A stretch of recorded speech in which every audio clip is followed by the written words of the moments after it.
Octobre 1941, Heinrich Himmler visite Lublin. Il n'est pas là pour inspecter la ville.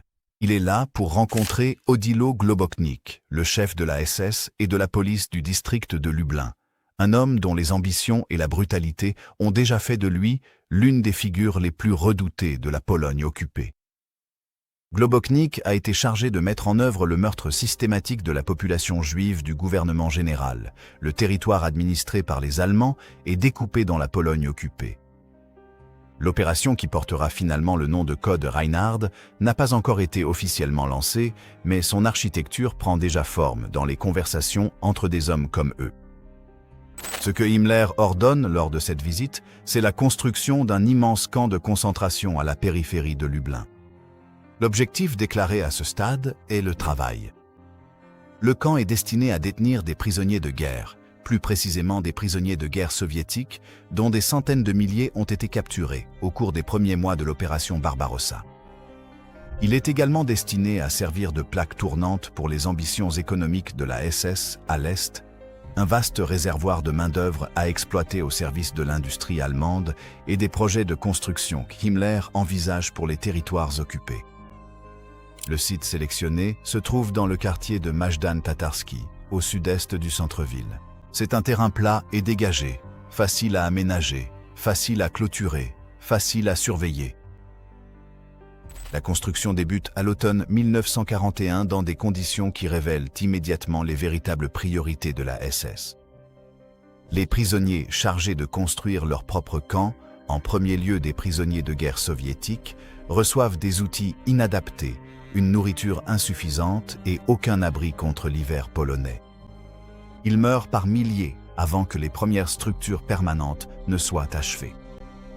C'est la première chose à comprendre au sujet de Majdanek. Il a tué des gens dès ses premiers jours, avant même qu'une infrastructure de mise à mort formelle n'existe, avant que les chambres à gaz ne soient construites, avant qu'une politique d'extermination explicite ne soit appliquée spécifiquement au camp. Il tuait par la privation délibérée, le froid, la famine, la maladie, l'épuisement.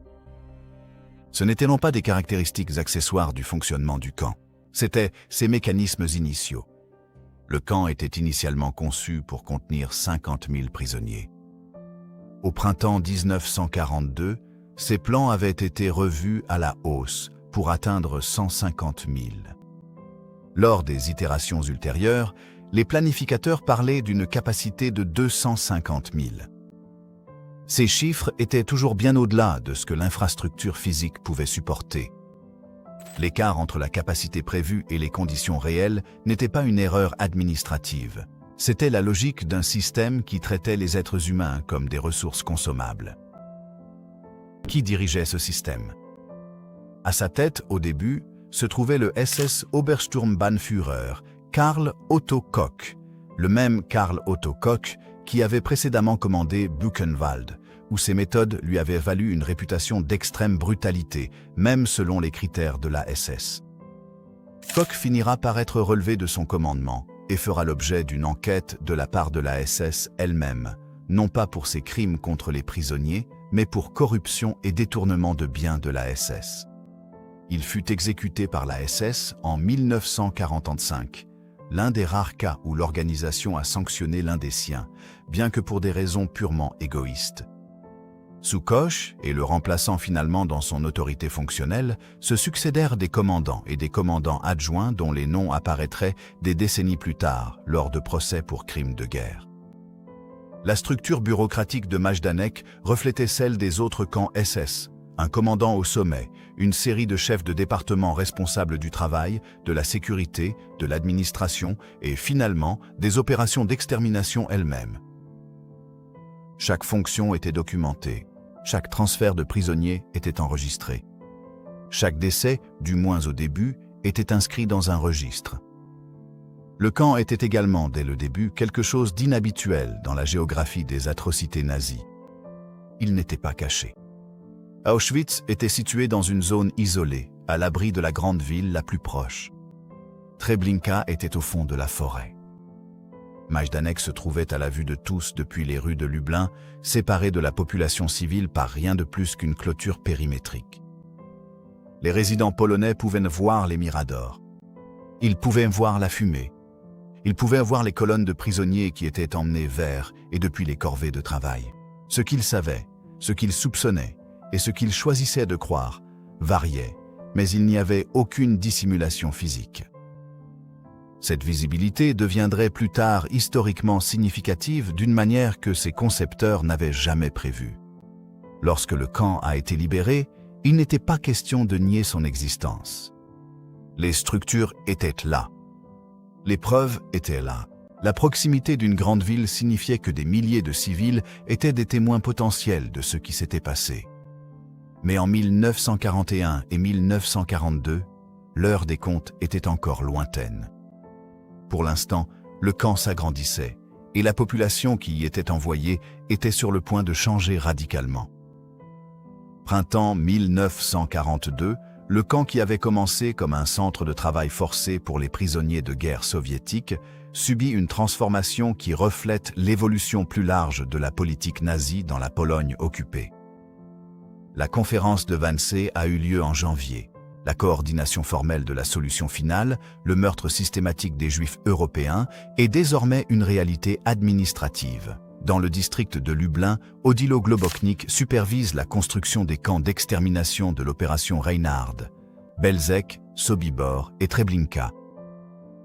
Ces installations sont des centres de mise à mort construits à cet effet, conçus pour assassiner les victimes dès leur arrivée, en quelques heures, et ne laisser aucun survivant.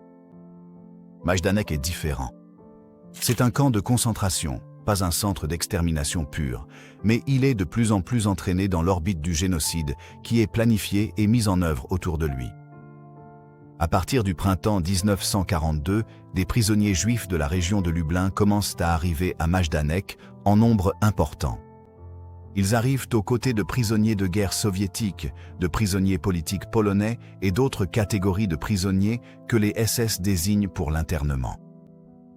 Le camp ne fonctionne pas encore comme un centre d'extermination au même titre que Belzec ou Treblinka. Il n'est pas conçu pour tuer immédiatement tous les arrivants, mais le taux de mortalité parmi les prisonniers juifs est catastrophique dès le début. Ce qui les tue à cette période, c'est la triade familière du système des camps de concentration, la famine, la maladie et la violence. Les rations alimentaires sont calculées pour maintenir un travail minimal tout en dégradant lentement la condition physique des prisonniers. L'apport calorique fourni à Majdanek en 1942 était, selon les estimations des enquêteurs d'après-guerre, insuffisant pour maintenir le poids corporel, même dans des conditions de travail légers. Dans le cadre des travaux pénibles auxquels la plupart des prisonniers étaient affectés, comme la construction, l'agriculture ou le travail industriel pour des entreprises affiliées aux SS, cela entraînait une détérioration physique rapide. La maladie suivait la privation avec une efficacité terrible. L'infrastructure sanitaire du camp était inadéquate dès ses premiers jours de fonctionnement et n'a jamais réussi à suivre l'augmentation de la population carcérale. Le typhus, la dysenterie et la tuberculose se propageaient dans les baraquements avec une rapidité dévastatrice. L'infirmerie du camp, telle qu'elle était, offrait des soins médicaux minimaux et était, à certaines périodes, davantage un lieu où les malades étaient isolés et laissés mourir qu'une structure de soins fonctionnelle. Les prisonniers de guerre soviétiques, qui avaient été parmi les premiers détenus du camp, mouraient à ce stade à des taux qui consternaient même certains membres de la bureaucratie SS, non par souci humanitaire, mais parce que les prisonniers morts ne pouvaient pas fournir de travail. Sur les quelques 2000 prisonniers de guerre soviétiques dont l'arrivée à Majdanek à l'automne 1941 est documentée, seule une petite fraction a survécu jusqu'en 1942. Le taux de mortalité au cours de ces premiers mois approchait et dépassait même à certaines périodes, 80%. Mais c'est à l'été 1942 que la fonction de Majdanek évolue de telle sorte qu'elle le place dans une catégorie à part parmi les camps nazis. C'est à ce moment-là que l'infrastructure de mise à mort, les chambres à gaz, commence à être installée. La décision d'équiper Majdanek de chambres à gaz reflète à la fois le rôle croissant du camp dans le génocide à plus grande échelle et une caractéristique propre à la solution finale, l'industrialisation du meurtre. Les exécutions par fusillade, qui avaient été la principale méthode de tuerie de masse employée par les Einsatzgruppen sur le front de l'Est, étaient de plus en plus considérées comme inefficaces et psychologiquement éprouvantes pour les auteurs. Les camps offraient une méthode plus impersonnelle et plus facilement extensible. À Majdanek, 2 premières chambres à gaz furent construites en utilisant du monoxyde de carbone, le même agent que celui utilisé dans les camps de l'opération Reinhard. Une 3e chambre, ajoutée plus tard, fut équipée pour utiliser le Zyklon B, le composé de cyanure d'hydrogène le plus associé à Auschwitz. La construction des chambres à gaz ne remplaça pas les autres mécanismes de mort déjà à l'œuvre à Majdanek. Elle vint s'y ajouter. Le camp continua de tuer par la famine et la maladie. Il continua de tuer par la violence et les exécutions arbitraires, et il tuait désormais également par gazage systématique, appliqué avec une intensité particulière aux prisonniers jugés inaptes au travail, les malades, les personnes âgées, les enfants, ainsi que ceux sélectionnés lors des examens périodiques de la population carcérale, que les médecins et administrateurs SS menaient avec une régularité bureaucratique. À la fin de l'année 1942, Majdanek était devenu quelque chose qui ne rentrait pas facilement dans les catégories que le monde d'après-guerre utiliserait pour classer les installations nazies. Ce n'était pas seulement un camp de concentration au sens traditionnel du terme, car il possédait et utilisait désormais des infrastructures d'extermination. Ce n'était pas non plus seulement un camp d'extermination, car il maintenait une importante population de prisonniers effectuant des travaux forcés sur de longues périodes. Il occupait une position hybride, une installation de mise à mort qui faisait également travailler les gens jusqu'à la mort, un camp de travail qui gazait aussi certains prisonniers sélectionnés, et cette hybridité le rendait, à certains égards, plus représentatif de la totalité du système nazi que chacune de ces catégories prises isolément. La question de savoir combien de personnes il finirait par tuer restait, fin 1942, sans réponse. La machine était en place, les flux de population étaient établis, et le pire était encore à venir. Majdanek fonctionne désormais au centre d'un système de mise à mort régional, dont l'ampleur s'étend de mois en mois.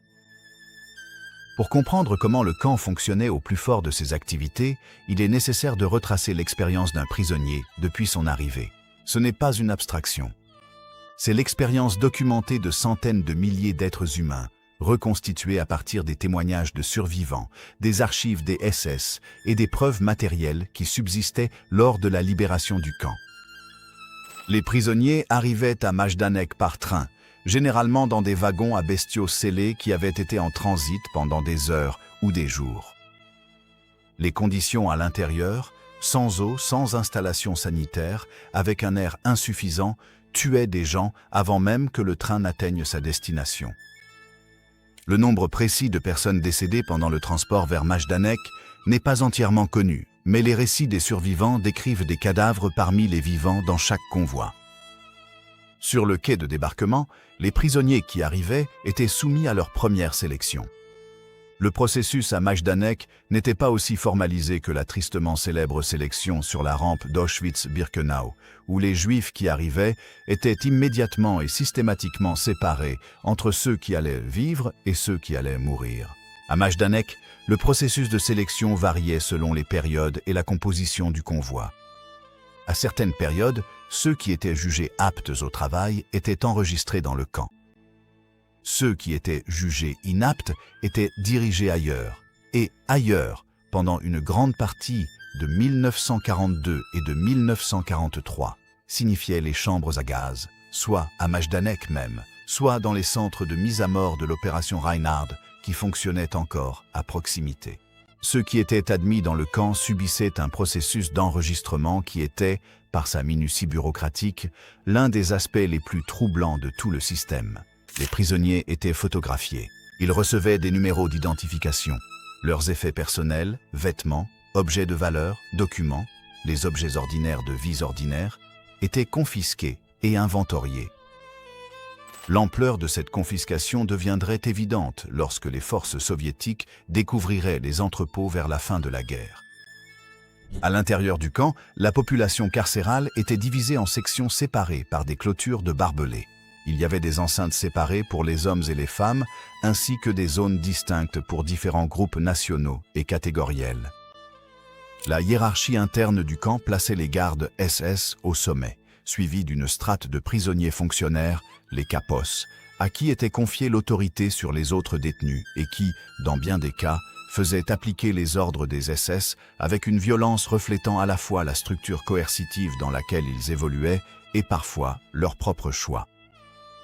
Les baraquements eux-mêmes étaient des structures en bois conçues à l'origine comme des écuries. Ils étaient froids en hiver, étouffants en été et chroniquement surpeuplés. Les couchages étaient constitués de chalets en bois à étages, accueillant plusieurs prisonniers par couchette, avec des couvertures insuffisantes et aucun espace individuel. Les installations sanitaires, latrines et salles d'eau étaient partagées par des centaines de prisonniers et ne pouvaient faire face à la réalité biologique d'une telle densité. Le travail à Majdanek était organisé par le département du travail du camp, qui affectait les prisonniers à diverses tâches. Agriculture dans la ferme du camp, construction à l'intérieur et à l'extérieur du périmètre, fabrication dans des ateliers affiliés aux entreprises de la SS, et les fonctions de maintenance qui permettaient au camp lui-même de fonctionner. Les tâches les plus pénibles et les plus mortelles étaient celles impliquant un travail physique intense en extérieur pendant l'hiver polonais. Les prisonniers affectés à ces tâches, sans nourriture adéquate, sans vêtements appropriés, sans soins médicaux en cas de blessure ou de maladie, mouraient en quelques semaines. Les chambres à gaz de Majdanek étaient situées dans un bâtiment unique près du périmètre du camp. La structure contenait plusieurs chambres, chacune équipée pour une méthode de mise à mort différente. Les chambres à monoxyde de carbone étaient reliées à des réservoirs extérieurs. Les prisonniers enfermés à l'intérieur mouraient par asphyxie. La chambre à Zyklon B, plus vaste et ajoutée plus tard au cours de l'exploitation du camp, fonctionnait de façon similaire à celle d'Auschwitz. Les pastilles cristallines étaient introduites par des ouvertures dans le toit, libérant du gaz cyanhydrique à l'intérieur de la pièce scellée. Les survivants qui travaillaient à proximité des chambres à gaz au sein des unités Sonderkommando chargées de retirer les corps ont décrit ce dont ils avaient été témoins dans des témoignages livrés après la guerre. Ces récits sont empreints de retenue, comme l'est souvent le véritable traumatisme, précis sur le processus, mais silencieux sur l'expérience intérieure d'avoir été témoins de ce qu'ils ont vu. Ils parlent de la rapidité du processus, de la durée de l'opération, de la disposition des corps, de la manière dont les chambres étaient vidées et préparées pour le groupe suivant. Ils parlent rarement de plus que cela, car il n'existe aucun langage adéquat pour décrire davantage. Après les chambres à gaz, les corps étaient transportés vers les crématoires. Le crématoire de Majdanek, initialement doté d'un seul four puis agrandi par la suite, a fonctionné en continu pendant les périodes de plus forte activité meurtrière. Les cendres et les ossements que les fours ne parvenaient pas à réduire complètement étaient enterrés dans des fosses près du périmètre du camp. Ces fosses allaient constituer un autre élément de preuve qui a bouleversé les enquêteurs lors de la libération du camp. Combien de personnes ont été tuées dans les chambres à gaz de Majdanek? Cette question a suscité un débat historique important et les chiffres ont été revus à la baisse par rapport aux estimations soviétiques initiales à mesure que des travaux de recherche d'après-guerre plus rigoureux ont été appliqués aux preuves disponibles. Le consensus scientifique actuel, fondé sur l'analyse des registres de transport, des documents du camp et des données démographiques, estime qu'entre 60 000 et 80 000 personnes ont été tuées dans les chambres à gaz de Majdanek. Le bilan total des morts dans le camp, incluant ceux tués par fusillade, famine, maladie et autres moyens, est d'environ 78 000 victimes, de nombreux historiens s'accordant sur le bas de cette fourchette comme étant le chiffre le plus défendable sur la base de la documentation disponible. Ces chiffres sont contestés. Les SS ont détruit une partie importante des archives du camp avant de fuir. La documentation qui a survécu est incomplète. La reconstitution à partir des registres de transport et des témoignages de survivants est intrinsèquement imprécise. Mais même les estimations les plus conservatrices décrivent une installation qui a tué à une échelle et avec une efficacité qui la place parmi les sites les plus destructeurs de tout le système concentrationnaire nazi. Et la pire journée celle qui définit la place de Majdanek dans l'histoire de l'Holocauste, restait encore à venir. Le 3 novembre 1943, la journée commence avant l'aube. Dans tout le district de Lublin, les unités SS et de police sont en mouvement. Ils se dirigent non seulement vers Majdanek, mais aussi vers les camps de travail voisins de Poniatowa et Trauniki, des installations satellites qui détiennent des dizaines de milliers de prisonniers juifs, pour la plupart des survivants de vagues de meurtres antérieurs qui ont été maintenus en vie parce que leur travail était jugé économiquement utile. L'opération qu'ils exécutent a un nom. Les Allemands l'appellent Action Erntefest, la fête des moissons. La décision de mener cette opération a émergé d'une crise qui s'était développée tout au long de l'année 1943. L'insurrection du ghetto de Varsovie en avril avait démontré que les prisonniers juifs, s'ils en avaient l'occasion et les armes, résisteraient. Dans les mois qui ont suivi, il y a eu des soulèvements ou des tentatives de soulèvement à Treblinka et Sobibor. La direction des SS dans le gouvernement général avait conclu que la population de prisonniers juifs restante, concentrée dans les camps de travail du district de Lublin, représentait un risque pour la sécurité qui l'emportait sur leur valeur économique. La solution qu'ils ont conçue était totale, tuer tout le monde. À Majdanek, les préparatifs avaient commencé avant le 3 novembre. Des tranchées, de longues et profondes tranchées, avaient été creusées dans les champs à la lisière du camp. Le but de ces tranchées n'était pas de dissimuler. C'était l'efficacité. Le matin du 3 novembre, les prisonniers juifs de Majdanek, environ 18 000 personnes, ont reçu l'ordre de sortir de leur baraquement et ont été conduits vers les tranchées. Des haut-parleurs avaient été installés. Ils diffusaient de la musique, des valses, des chansons folkloriques, dans ce que les SS avaient apparemment prévu comme mesure pour couvrir les bruits de ce qui se passait et pour maintenir un certain degré d'ordre parmi les prisonniers rassemblés. Le massacre a été perpétré par fusillade. Il s'est poursuivi prisonnier par prisonnier tout au long de la journée. Les unités SS et leurs auxiliaires travaillaient par roulement. À Trauniki et à Poniatowa, le même processus a été mené simultanément. À la fin du 3 novembre 1943, les SS avaient tué environ 43 000 personnes sur les 3 sites, le plus grand massacre en une seule journée de toute l'histoire de l'Holocauste. Les prisonniers non-juifs de Majdanek furent contraints d'observer. Certains furent affectés à des équipes de travail qui soutenaient l'opération. Aucun de ceux qui ont laissé des témoignages de cette journée ne l'a décrite sans une sorte de rupture dans son récit. Un endroit où le langage s'arrête et où le silence contient ce qui ne peut être dit. L'action Erntefest n'a pas marqué la fin du fonctionnement de Majdanek en tant que site d'extermination. Des prisonniers juifs ont continué à être amenés au camp en plus petit nombre dans les mois qui ont suivi. Les chambres à gaz ont continué à fonctionner. Les crématoires ont continué à brûler.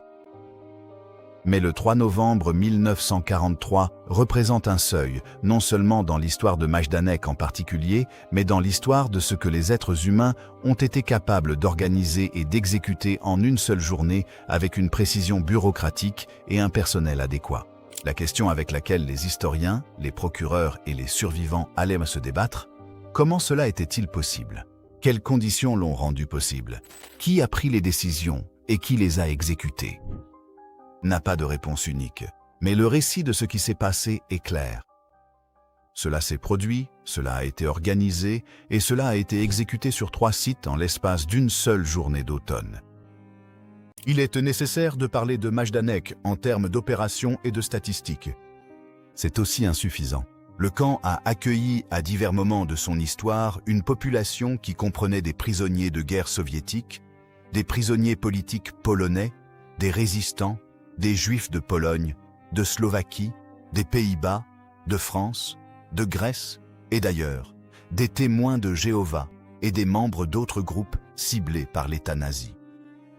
Chacun est arrivé dans des circonstances différentes, avec des attentes différentes quant à ce qui les attendait. Chacun a fait l'expérience des mécanismes du camp d'une manière façonnée par sa catégorie assignée, sa condition physique, ses compétences, sa chance et la période particulière durant laquelle il a été interné. Les témoignages des survivants de Majdanek partagent certains éléments récurrents. Le froid est mentionné de manière presque universelle. Les hivers polonais vécus avec des vêtements insuffisants, dans des baraquements offrant une isolation minimale, lors de corvées dans les champs. La faim est mentionnée avec la même fréquence. Les récits décrivent la texture spécifique de la privation, des rations composées d'une soupe claire et d'une petite quantité de pain, la façon dont le corps change sous une sous-alimentation prolongée, la qualité particulière de l'attention que la faim produit, la façon dont l'esprit se rétrécit, comment la nourriture la plus simple devient la pensée dominante. La violence est décrite avec une sorte de distance prudente qui caractérise une grande partie des témoignages sur l'Holocauste. Les survivants décrivent des actes spécifiques, des auteurs spécifiques, des moments spécifiques. Ils décrivent son imprévisibilité, la façon dont la violence à Majdanek n'était pas seulement systématique et institutionnelle, mais aussi personnelle et arbitraire. Des gardes individuels frappaient des prisonniers individuels pour des raisons qui n'avaient rien à voir avec le règlement du camp et tout à voir avec le pouvoir absolu que la structure SS plaçait entre leurs mains. Parmi ceux qui ont laissé les récits les plus détaillés du camp figure Eugenia Guz, une survivante juive polonaise arrivée à Majdanek en 1942 et qui a survécu grâce à une combinaison de circonstances, notamment son affectation à des travaux en intérieur. Son témoignage, conservé dans la documentation d'après-guerre, décrit les appels du matin, appels, qui obligeaient les prisonniers à rester debout pendant des heures, quelles que soient les conditions météorologiques, tandis que les gardes comptaient et recomptaient la population carcérale. Elle décrit l'horreur particulière d'assister aux sélections, ce moment où le geste d'un garde déterminait qui serait extrait d'un groupe de travail pour être dirigé vers les chambres à gaz.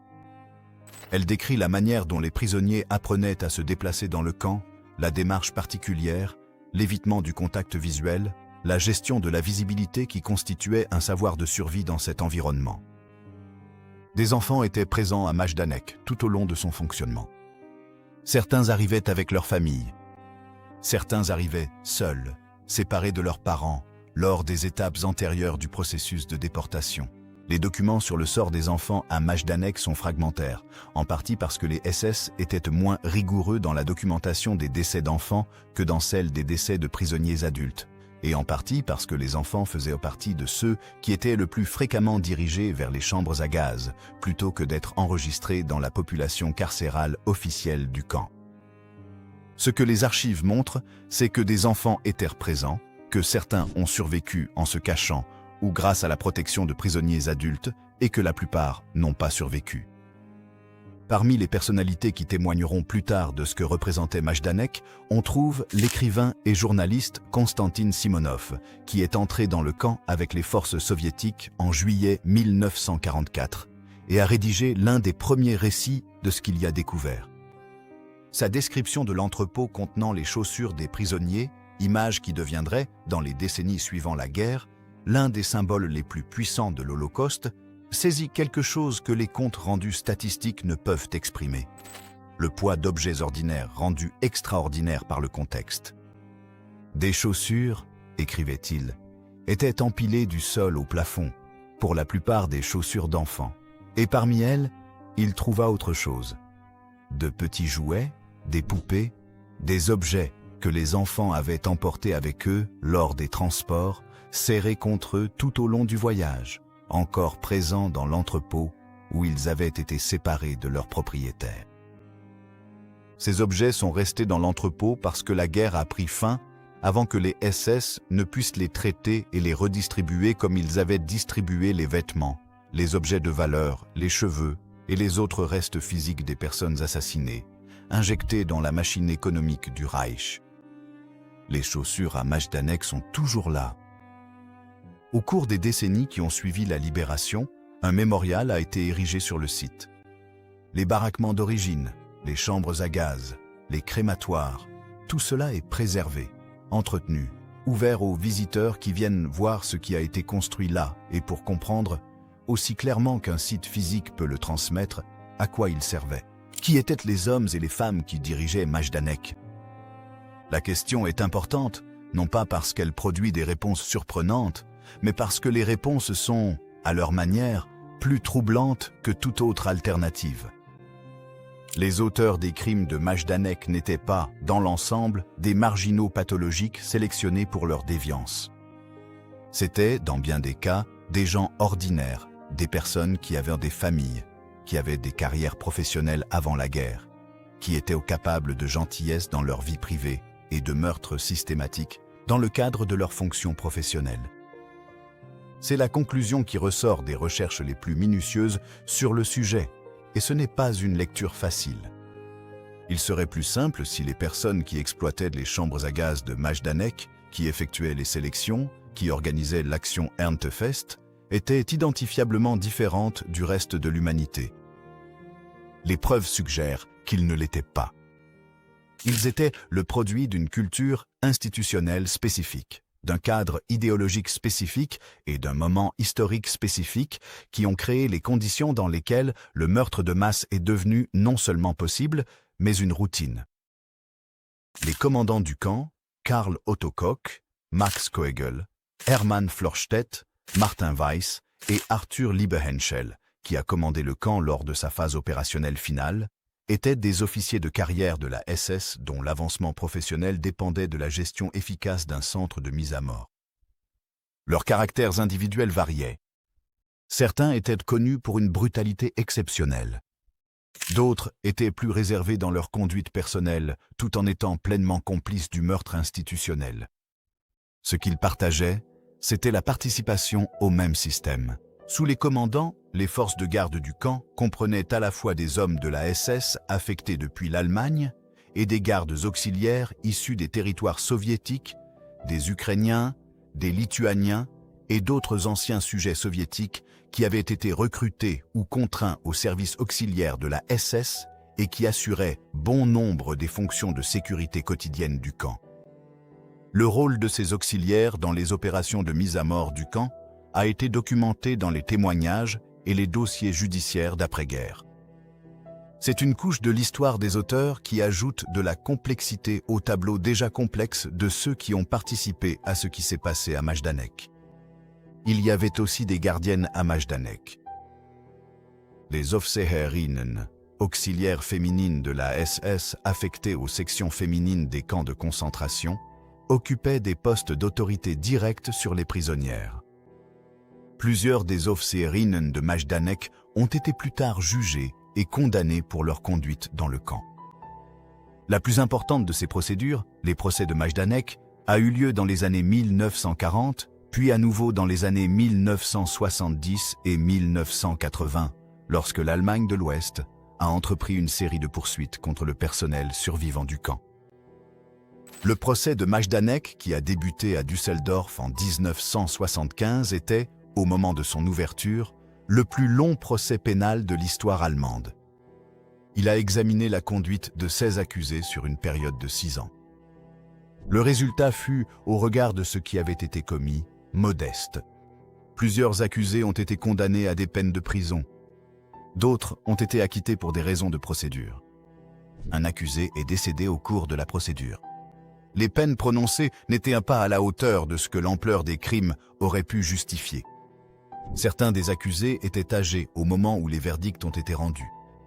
D'autres ont exprimé dans leurs témoignages un mélange de déni, de minimisation et l'affirmation qu'ils avaient agi sous les ordres, la même défense qui avait été rejetée à Nuremberg et que les tribunaux ont rejetée à nouveau avec des résultats variables à Düsseldorf.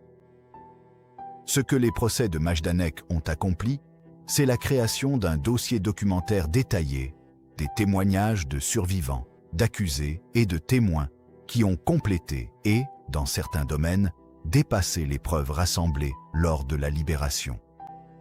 Ce dossier demeure une source primaire pour les historiens du camp et, plus largement, de l'Holocauste. Le 22 juillet 1944, les premières unités soviétiques ont atteint le périmètre de Majdanek. Les gardes SS étaient là partis depuis des jours. L'évacuation du camp a commencé à la mi-avril 1944, lorsqu'il est devenu évident que l'avancée soviétique finirait par atteindre Lublin. Les prisonniers ont été transférés vers d'autres camps, principalement Auschwitz, lors d'une série de transports qui ont déplacé des dizaines de milliers de personnes vers l'ouest à mesure que le front avançait. Certains prisonniers sont morts lors de ces transferts. D'autres sont arrivés à Auschwitz pour y subir le processus de sélection. Au moment où les forces soviétiques sont entrées dans Majdanek, le camp comptait environ 1 millier de prisonniers. Ceux qui étaient trop malades ou trop faibles pour être transférés ont été laissés sur place lorsque les derniers gardes sont partis. Ces survivants furent les premiers témoins que le monde extérieur rencontra, leur état physique documentant, sans nécessité d'explications supplémentaires, la nature de ce qu'avait été le camp. La rapidité de la retraite allemande avait laissé intacte une grande partie de l'infrastructure du camp. Les chambres à gaz étaient intactes. Les crématoires étaient intacts. Les bâtiments administratifs avec leurs archives étaient partiellement intacts et les entrepôts, ces énormes installations de stockage où les biens des prisonniers avaient été triés, catalogués et conservés avant d'être renvoyés en Allemagne, étaient intacts et pleins. Les enquêteurs soviétiques ont agi rapidement pour documenter ce qu'ils avaient trouvé. Des photographies ont été prises, des mesures ont été enregistrées. Les témoignages des survivants ont été recueillis. Les images d'actualité soviétique sur la libération ont été distribuées à l'international et projetées dans les cinémas du monde allié en quelques semaines. Le rapport soviétique initial sur Majdanek, publié en août 1944, estimait qu'1,5 million de personnes avaient été tuées dans le camp. Ce chiffre était presque certainement une surestimation importante, dérivée de calculs basés sur la capacité des crématoires et la quantité de cendres trouvées dans les fosses communes, sans tenir compte d'autres variables qui auraient pu compliquer ces calculs. Les journalistes occidentaux qui ont couvert la libération étaient prudents quant aux chiffres, non pas parce qu'ils doutaient que des meurtres de masse aient eu lieu, ce que les preuves matérielles rendaient indéniable, mais parce que les affirmations statistiques semblaient à certains dépasser ce qui pouvait être rigoureusement étayé. Le débat sur les chiffres allait se poursuivre pendant des décennies, à mesure que les historiens appliquaient des méthodes de plus en plus sophistiquées aux preuves documentaires disponibles. La révision à la baisse du bilan des morts par rapport à l'estimation soviétique, le consensus scientifique actuel s'établissant sur un total de 78 000 morts, avec les estimations les plus récentes se situant dans la fourchette basse, ne diminue en rien la nature de ce qui s'est passé à Majdanek. Elle l'affine. Les chiffres révisés ne sont pas plus faibles parce qu'il s'est passé moins de choses. Ils sont plus faibles parce que la rigueur historique exige que les affirmations soient étayées par des preuves, et les preuves, soigneusement analysées, soutiennent une fourchette spécifique. Ce que la libération de Majdanek a fait à l'été 1944, c'est offrir au monde sa première confrontation physique prolongée avec la réalité du système des camps nazis. Auschwitz ne serait libéré qu'en janvier 1945. Les camps de l'opération Reinhard, Treblinka, Sobibor, Belzec avaient été démantelés et n'étaient plus visibles. Majdanek était resté intact, près d'une grande ville, photographié, filmé et décrit dans la presse internationale, alors que la guerre était encore en cours. Pour cette raison, il occupe une place spécifique dans l'histoire de la documentation sur l'Holocauste. Ce fut la première preuve offerte à un monde sceptique, en plein conflit, que les rapports provenant de la Pologne occupée n'étaient pas des exagérations. C'étaient en réalité des sous-estimations. Au cours des décennies qui ont suivi 1944, Majdanek a été préservé et entretenu en tant que mémorial et musée. C'est l'un des rares sites de l'Holocauste qui existe, en grande partie intact, dans une forme proche de son état d'origine. Les visiteurs qui viennent à Majdanek aujourd'hui franchissent la même porte que celle par laquelle les prisonniers sont passés. Ils traversent des baraquements qui sont toujours debout. Ils passent devant le bâtiment des chambres à gaz, toujours intact tel qu'il était à l'arrivée des Soviétiques, ainsi que devant le crématorium. Ils peuvent voir le mausolée construit après la guerre pour conserver une partie des cendres exhumées des fosses communes, une structure qui contient visiblement et littéralement les restes physiques des personnes qui y ont été tuées. Et ils voient les chaussures, toujours dans l'entrepôt, toujours empilées telles qu'elles ont été trouvées, portant encore le poids de ce qu'elles représentent. La préservation de Majdanek n'est pas sans controverse. Des questions sur la manière d'entretenir un tel site, de l'interpréter pour les visiteurs, de représenter une histoire de cette nature dans un espace physique. Il s'agit de conversations en cours entre historiens, professionnels de la mémoire, survivants et leurs descendants, ainsi que les communautés polonaises et juives les plus directement liées à l'histoire du site.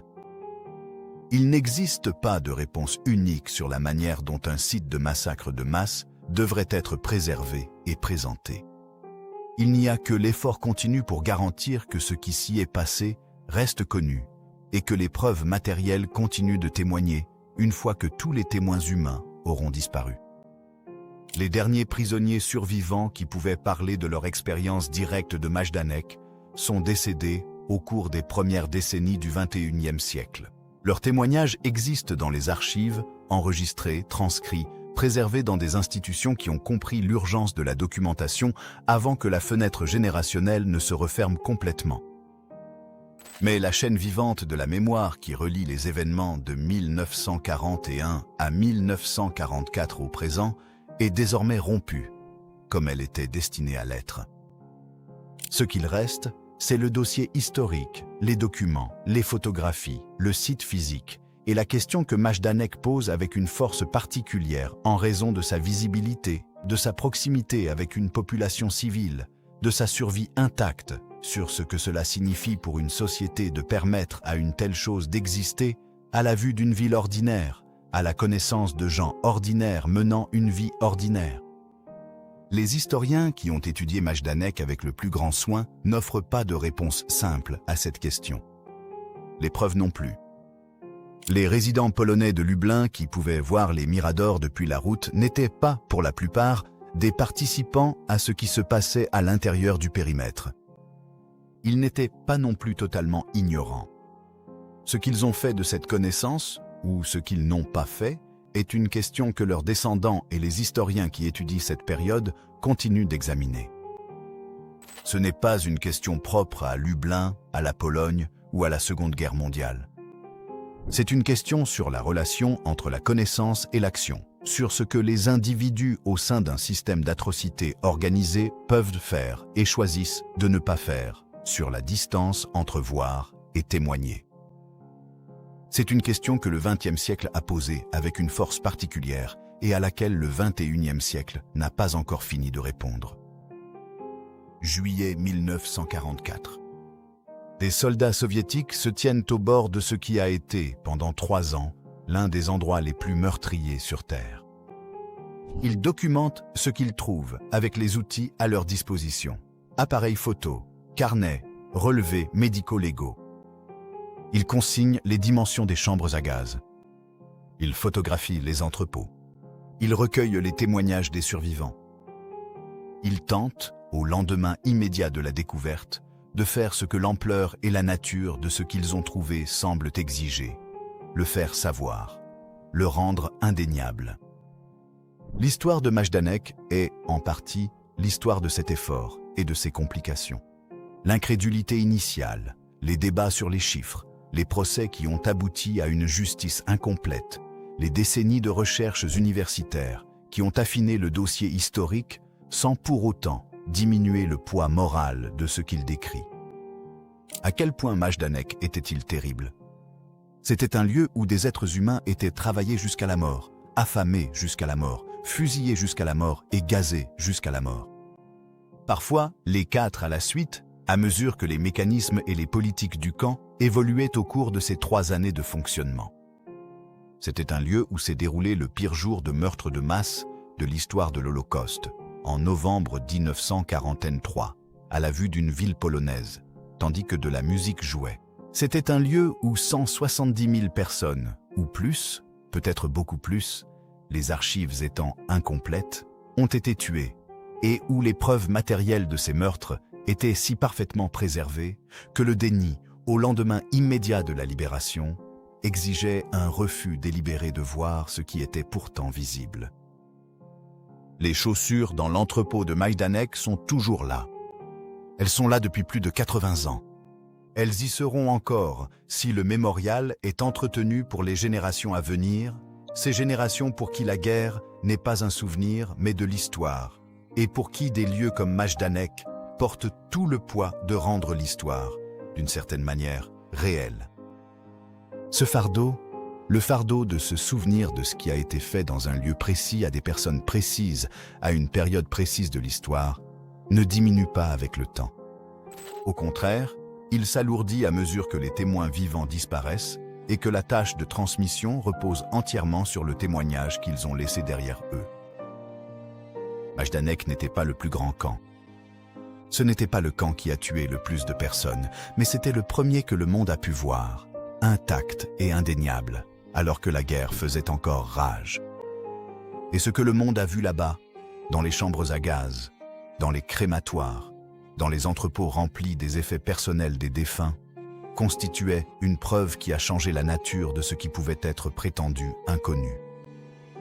Tout cela était connu, et on ne pourrait plus jamais prétendre le contraire.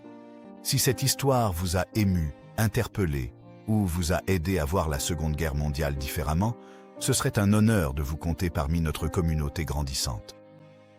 S'abonner n'est pas juste un clic. C'est un moyen de soutenir des histoires plus percutantes, des voix plus oubliées, et davantage de vérité sur le passé. Alors, si vous pensez que ces histoires comptent, cliquez sur ce bouton s'abonner et continuons à construire ce voyage ensemble. Et n'oubliez pas de laisser un commentaire. Nous les lisons tous et nous adorons connaître vos avis. À la prochaine, continuez à explorer l'histoire avec Epic War. Continuez à poser des questions. Continuez à chercher la vérité.